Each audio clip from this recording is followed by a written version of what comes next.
ఓం నమో భగవతే వాసుదేవాయ. నరసింహకృష్ణ తెలుగు భక్తి ఛానల్కి స్వాగతం. ఈరోజు మనం శ్రీమద్ భాగవతం 7వ స్కందం 1వ అధ్యాయం 12వ శ్లోకం గురించి తెలుసుకోబోతున్నాం.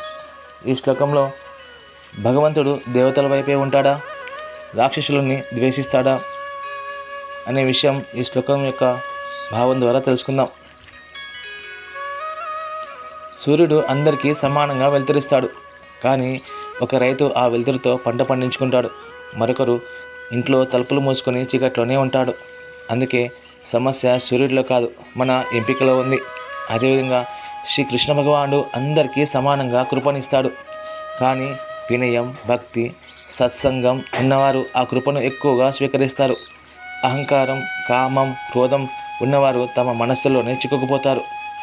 దేవతలు గెలవడానికి కారణం భగవంతుని యొక్క పక్షపాతం కాదు, వారు సత్వగుణాన్ని ఆశ్రయించడమే.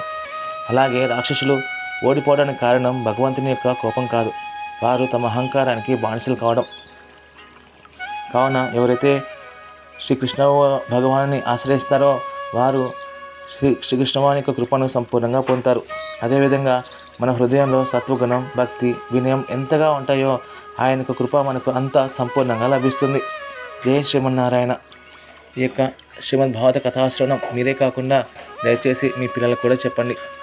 మీరు మీ పిల్లలకి ఇచ్చే నిజమైన ఆస్తి ఏదంటే గన ఈ యొక్క శ్రీమద్ భాగవత కథాశ్రవణమే. ధన్యవాదములు.